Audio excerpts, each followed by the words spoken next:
Hola, buenos días. Bienvenidos a la segunda ponencia del cuarto simposio de Política y Discurso, Poder y Cuerpos Nómadas. Quiero agradecer a la profesora Carmen Arteaga y al profesor Pedro Alemán por esta invitación. De nuevo estoy aquí acompañándolos y definitivamente ya podemos hablar de una red de investigadores instalada. Así que de nuevo gracias por ofrecerme el espacio acá. Voy a compartir la pantalla para entonces dar inicio a la presentación de mi ponencia.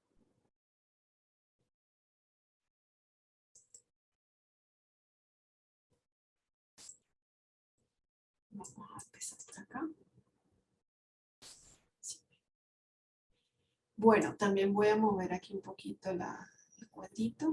Sí. Bueno, el título de mi ponencia es Revelaciones y hallazgos en el proceso de actualización del Manual de las Normas Mínimas para la Educación de la INE, Capacidades y Riesgos en Crisis Prolongada.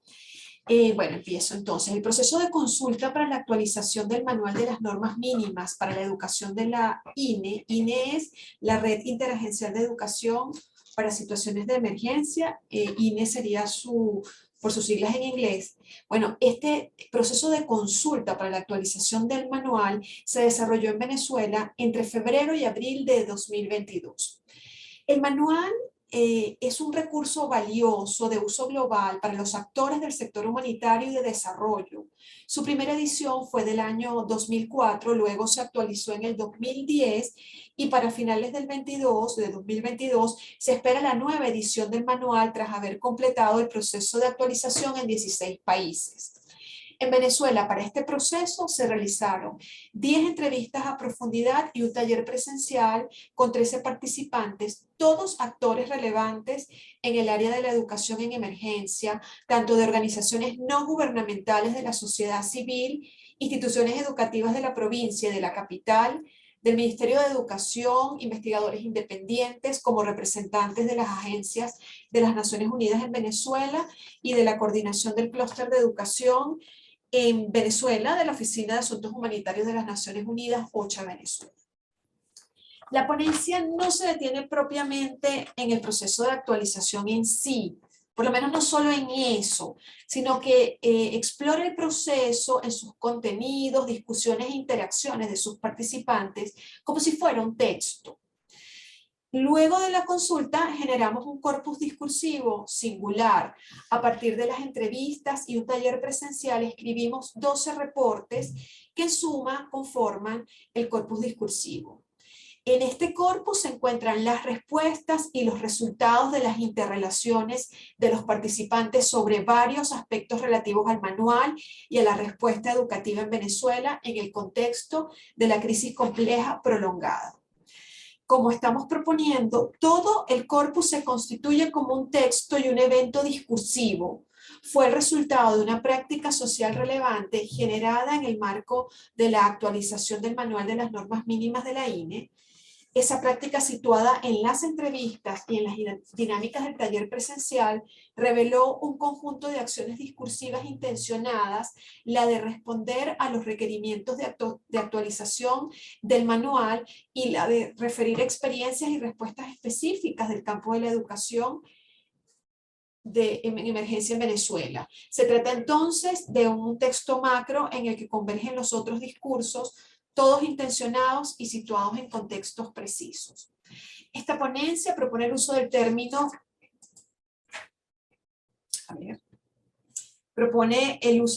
de revelación entendido como categoría particular que da cuenta no tanto de aquello que se descubre, sino más bien como manifestación no de algo secreto ni misterioso, sino de algo quizá ignorado.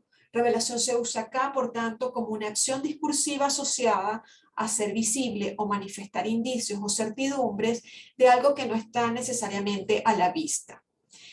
Proponemos 3 anillos de contextualización para estudiar el corpus. Un primer anillo que incorpora la localización regional y la experticia de los participantes en las respuestas educativas que se revelaron. Un segundo anillo tiene que ver con la contextualización del corpus y de las interacciones sociales reveladas en el proceso de actualización con el enfoque de construcción de capacidades y resiliencia del Sistema de Naciones Unidas de Venezuela en su documento de marzo del 2022 titulado Informe Anual de Resultados del Sistema de Naciones Unidas en Venezuela 2021. Y por último, un tercer anillo establece tensiones entre los hallazgos y revelaciones del corpus de estudio con el contexto nacional de la crisis compleja prolongada. El hallazgo más significativo fue entonces la comprobación de capacidades técnicas, prácticas de respuesta y de análisis instaladas en este grupo representativo de participantes del sector de la educación en emergencia. Como dijimos, la revelación, sin embargo, está en tensión debido a diversas razones. La que nos ocupa acá tiene que ver con el contexto de crisis y su impacto en los equipos de respuesta y en los programas educativos, pero también con la falta de financiamiento, el infrafinanciamiento o los mecanismos rígidos de financiación de los donantes que atienden la acción humanitaria y o de desarrollo. Vamos al primer anillo de contextualización, que bueno, lo llamamos la interacción de expertos y que tiene que ver con localización de respuestas y hallazgos revelados. Bueno, tuvimos una representación amplia y variada. Estuvimos conversando, interactuando con 13 mujeres, 10 hombres, 23 participantes en su totalidad. Que ellos eran parte de organizaciones de la sociedad civil, de las redes de escuelas, universidades, organizaciones no gubernamentales internacionales, organizaciones multilaterales de las Naciones Unidas, del clúster de educación de OCHA, Venezuela, de maestros y directores de escuelas de zonas rurales y urbanas vulnerables y del Ministerio de Educación. El perfil de las organizaciones y de cada uno de los participantes reveló unas capacidades de agencia, gestión y acción muy importantes para los ámbitos educativos. Esto fue uno de los hallazgos más relevantes, el de la disposición de recursos cognitivos, saberes, experiencias y capacidades de organización y respuesta personal e institucional previas disponibles para blindar las respuestas educativas, especialmente formuladas para la emergencia y su recuperación. A ver, déjenme ver qué hay por acá. Bueno, una cosa que se advirtió es que el proceso de actualización no iba a cambiar las 19 normas mínimas que constituyen el manual, eso permanecía igual, ¿cierto? Y más bien se trataba de revisar contenidos, aspectos que tenían que ver con la manera de usar el manual y aspectos que se referían a contextos, género, protección, donantes, etc. Volvamos a este primer anillo, como les decía. De este primer anillo se revelaron 5 hallazgos: el de la respuesta y atención educativa geo y culturalmente localizada, el de la relación género-protección y vulnerabilidad, uno que tenía que ver con respuesta educativa inclusiva y con hoja de ruta informativa. Otro hallazgo tiene que ver con los usos técnicos del manual de las normas mínimas y el último, el de la perspectiva crítica de la coordinación de la respuesta educativa en Venezuela. Por un asunto de tiempo que siempre me come, vamos en esta ponencia a referir solo 2 de estos hallazgos, el de la respuesta y atención educativa geosocial y culturalmente localizada y el aspecto de otras vulnerabilidades en género y protección. Entonces vámonos al primer anillo, ¿sí? Bueno, en este sentido, disculpen un momento que aquí me enredé, no, ya he vuelto. En este sentido de la atención y respuestas educativas geosocial y culturalmente localizada, los contextos de emergencia y crisis pueden variar sustancialmente y afectar de modo diferenciado a las poblaciones que están ubicadas en determinadas coordenadas, no solamente en situación de permanencia, sino también en situación de movilidad o en situación de tránsito. Así como las características sociales y culturales de una determinada población demandan unas respuestas educativas y de participación específicas, las situaciones de movilidad humana en el contexto de la crisis prolongada en Venezuela también resultan un desafío a tomar en cuenta para la planificación. Una de las discusiones más productivas en la actualización fue precisamente sobre los ajustes que habría que hacer al manual en la inclusión de estrategias de trabajo en frontera. Eso no está abordado en la versión del año 2010. Asimismo, se hizo mucho hincapié en considerar las diversas respuestas y programas educativos para poblaciones con necesidades educativas especiales, poblaciones en situación de movilidad humana y los pueblos indígenas. Contamos con especialistas y organizaciones que insistieron en estos aspectos de la contextualización geolocalizada, inclusiva, social y culturalmente pertinente. Vámonos al segundo anillo, perdón, al primer anillo, pero el segundo aspecto que vamos a destacar, que tiene que ver con las otras vulnerabilidades en género y protección.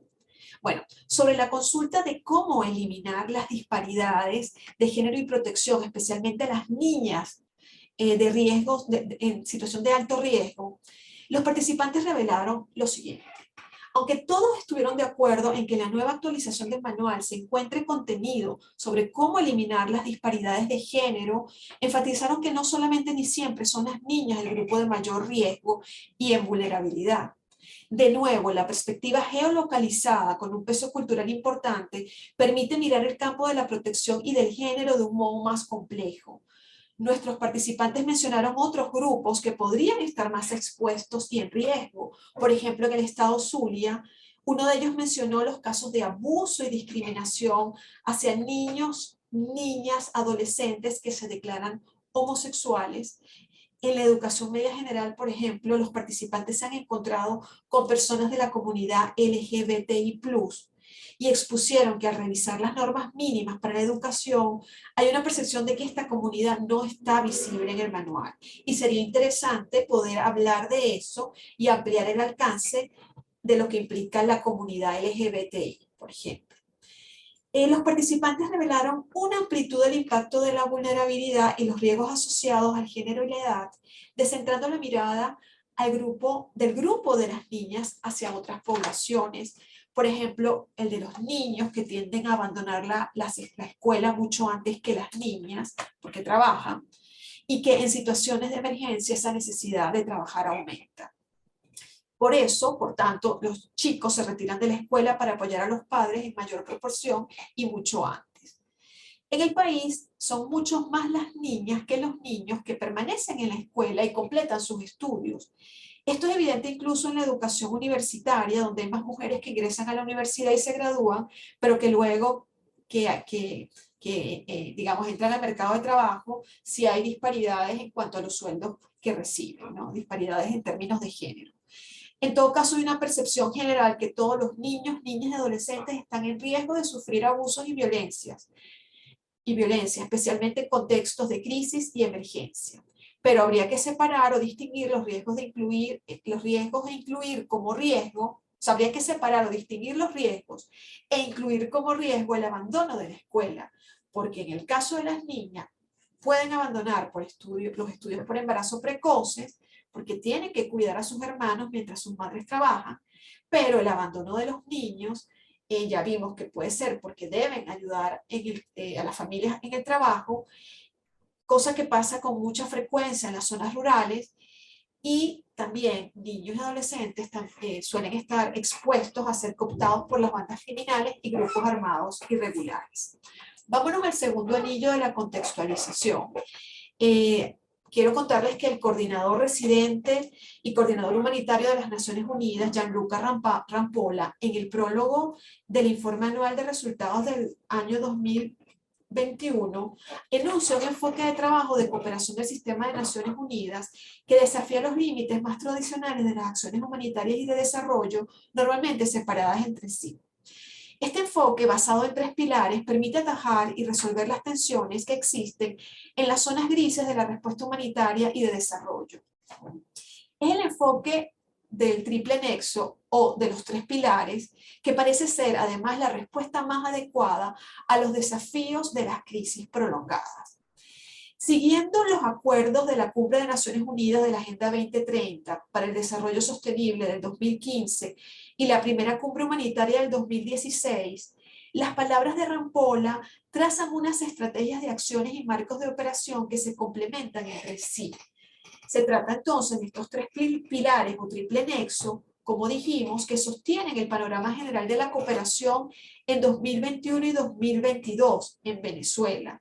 El de la complementariedad de la respuesta humanitaria, de desarrollo y de construcción de paz, teniendo en perspectiva constante el cumplimiento de los 17 Objetivos de Desarrollo Sostenible.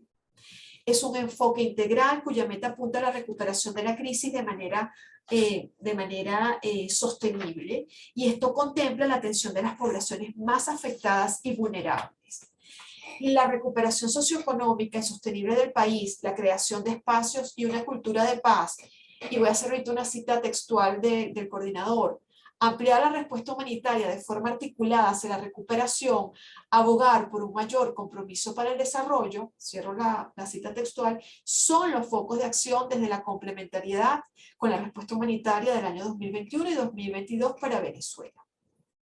Si miramos todo esto y lo relacionamos con el proceso de actualización que llevamos adelante, nos encontramos con que en el espacio del encuentro entre los participantes hallamos un soporte esencial para sostener este foco del triple nexo. En las interacciones, entrevistas y comentarios se revelaron capacidades centrales en los espacios locales para asegurar y sostener en los equipos locales, para asegurar y sostener la implementación del enfoque de la recuperación sostenible. La participación del proceso de actualización de las normas mínimas tienen diversos perfiles, los participantes tienen diversos perfiles, formaciones y capacidades que resultan centrales para el sostenimiento de este foco de acción. Más aún, el informe del Sistema de Naciones Unidas en Venezuela insiste en el enfoque de la complementariedad de las capacidades. El conjunto de educadores, expertos en desarrollo de programas de respuesta educativa con perspectiva intersectorial en los planes de respuesta humanitaria, filósofos, investigadores académicos, expertas en enfoque de género y de protección, expertas en educación especial, educación intercultural, atención a adolescentes y jóvenes, las redes de padres, madres y representantes, directivos y coordinadores a nivel regional y nacional, especialistas en terreno. Este conjunto comprende un campo de expertos poseedores de capacidades, habilidades y agencia para la recuperación sostenida del país. Son agentes de desarrollo, potenciales agentes de cambio sostenible. En el evento del taller se establecieron relaciones entre los participantes para encuentros y contactos posteriores. Esto también resulta muy relevante para entender otro rasgo de interacción dado en el evento. Se trata en este sentido de la creación de un capital social de especialistas que bien puede estar disponible para fortalecer las respuestas educativas y la participación de las comunidades en los contextos de crisis prolongadas. Esta generación de capital social en eventos de interacción de este tipo contribuye a crear condiciones para la cooperación desde las habilidades y capacidades sociales de los equipos de trabajo y entre las organizaciones con diversos mandatos de atención de las emergencias y las crisis complejas. De nuevo, estamos considerando un anillo de contextualización discursiva que se centra en una red de vínculos significativos y normativos donde las capacidades individuales e institucionales funcionan en un entorno de oportunidades para crear confianza mutua, reconocimiento entre pares, cooperación y redes sociales personales e institucionales al servicio de una mejor respuesta del sector de la educación en emergencia. Estas fuentes para crear capital social, el afecto, el respeto mutuo, la confianza, el seguimiento de normas efectivas y las redes sociales no se dan por sentadas. Hay que activarlas. Y el taller fue un espacio privilegiado para observar y hacer visible. Esto es, revelar estas relaciones sociales de cooperación, pensamiento crítico y aprendizaje en compañía, lo que podríamos llamar un capital social de utilidad directa para atender las emergencias y crisis complejas del país desde la perspectiva de la recuperación. Entonces, el capital social es una categoría funcional para correlacionar las capacidades de los expertos desde otras aristas adicionales a lo estrictamente técnico, para construir cooperación intersectorial, generar capacidades de resiliencia en el interior de sus equipos y en las comunidades que atienden, llevando adelante el enfoque del triple nexo, donde la recuperación, la resiliencia de las poblaciones afectadas pueden establecerse como metas en donde sea posible tomar en cuenta la atención al bienestar, los contextos socioculturales, los medios de vida y las capacidades de agencia de estas comunidades. Vámonos al tercer anillo de contextualización. Tiene que ver con tensiones y riesgos en las capacidades instaladas. Bueno, en las reflexiones de los participantes surgió el concepto de crisis silenciosa, que tiene que ver con los impactos específicos de la crisis en una población determinada. Cuando hablamos de crisis silenciosa, nos referimos, por ejemplo, a la crisis silenciosa del embarazo adolescente, que no siempre es consecuencia del abuso, sino de la iniciación sexual temprana precoz derivada de la emergencia crónica. Cuando hablamos de crisis silenciosa también hablamos de otra población afectada que tiene que ver con los profesores, con la pérdida de profesores y con la desvalorización de su figura como agente de cambio social y al mismo tiempo la desmotivación que eso provoca en ellos debido a este contexto de emergencia compleja. Un participante propone hacer visible a otros grupos afectados de esta crisis silenciosa, que es el profesor abandonado, el profesor jubilado, al estudiante de educación, de la carrera de educación, al adolescente y joven en riesgo de ser cooptado por grupos armados y a los adolescentes y jóvenes entre 13 y 23 años que han muerto por situaciones de violencia. También dentro de la crisis silenciosa, bueno, la consideración de los niños que están hospitalizados.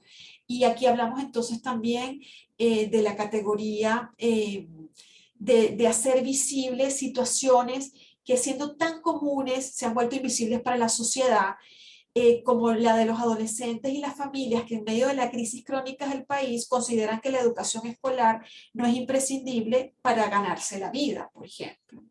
Otro aspecto de la crisis es que se vuelven crónicas y pierden relevancia. Y es la crisis donde hay pocos presupuestos, estos se reducen y que en ese sentido también podemos hablar de la crisis olvidada. Para algunos donantes, en efecto, déjenme echar un momentito para atrás.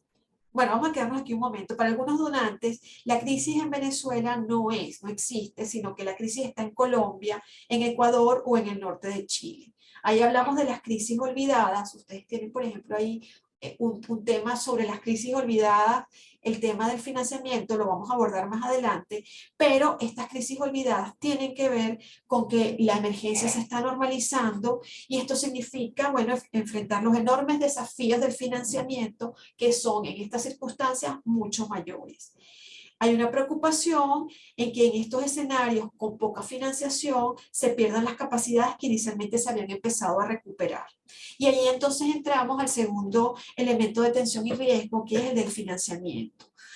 Para algunas organizaciones donantes, debido a criterios técnicos para medir la crisis humanitaria, en muchos casos Venezuela no califica como población en crisis y eso entorpece la recepción de los fondos. Y en el caso de educación existe un riesgo de infrafinanciamiento en la respuesta de los donantes humanitarios. Bueno, aquí tienen un cuadro donde pueden mirar el financiamientos del año 2019, 20 y 21 a nivel general.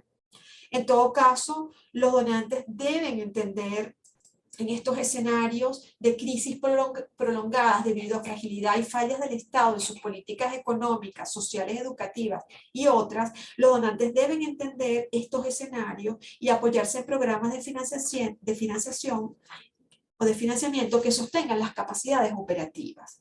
La práctica de los donantes debe implicar altos niveles de flexibilidad, que no es lo mismo que relativización, y se pueden flexibilizar algunos elementos de las políticas de donación para que lleguen en los momentos en que se necesitan y no en periodos inamovibles que puedan resultar inoperantes. Muchas veces los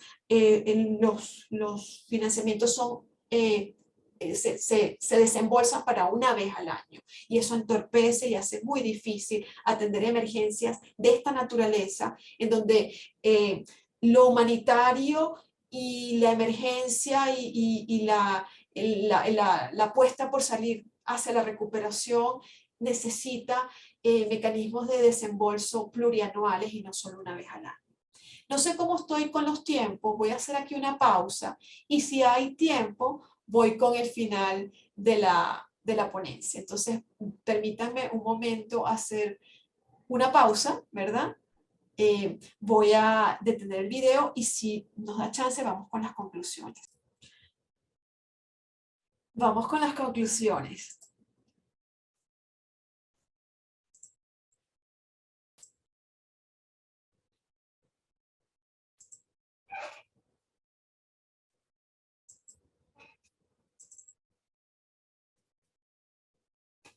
Bueno, consideramos en esta ponencia el corpus reunido de los reportes de las entrevistas y el taller presencial como representativo para explorar una práctica discursiva en situación de contexto que reveló capacidades, interacciones y agencias de respuesta educativa de la sociedad civil y otras organizaciones del sistema humanitario en situaciones de crisis prolongada. Acá se revelaron los hallazgos del proceso de consulta para la actualización del manual como acciones intencionadas en potencia para hacer cambios, interactuar desde la complementariedad de las capacidades y de los enfoques del nexo del humanitario y la cooperación para la recuperación sostenible de la educación en Venezuela. La percepción particular y construida en grupo de los participantes reveló consideraciones mucho más atinadas al contexto particular de la crisis prolongada del país.